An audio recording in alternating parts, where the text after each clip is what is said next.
বলতে পারবেন ভারতের কোন সিনেমায় রয়েছে ৭২টি গান? বিশ্ব রেকর্ড কিন্তু।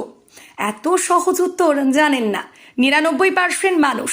আপনি জানেন তো? হ্যাঁ, ঠিক পড়েছেন।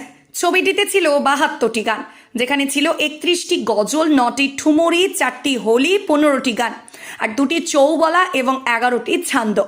ভারতের সিনেমা সবসময় একটা আলাদা জায়গা পায় বিশ্ব দরবারে। ভারতের সিনেমা সাবলীল ছন্দে চলা শুরু করেছে বহু আগে। তবে ভারতের বলিউডে এমন একটি ছবি রয়েছে যাকে আজ পর্যন্ত কেউ টেক্কা দিতে পারেনি, একটি বিশেষ কারণে। তবে আপনি কি জানেন যে ভারতের বলিউডে একটি হিন্দি ছবি রয়েছে? সেই ছবিতে ৭২টি গান ব্যবহার করা হয়েছিল। হ্যাঁ, ঠিক পড়েছেন।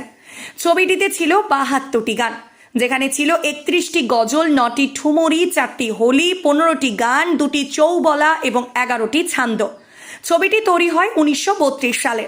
এই ছবিতে সে সময় বহু শিল্পীরা গান করেছেন।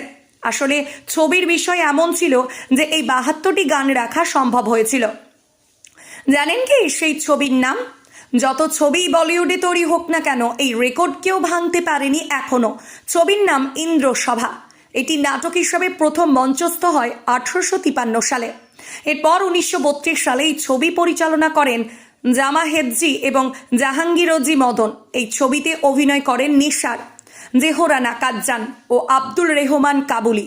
ইন্দ্রসভা তাই ভারতীয় সিনেমার এক অমূল্য রত্ন, যা আজও ভারতীয় সিনেমায় গানের চর্চা হলে প্রথমেই সামনে আসে পড়ে। 1932 সালে একটি সিনেমা নিয়ে আজও চর্চায় মাতেন সিনেমা বিশেষজ্ঞরা।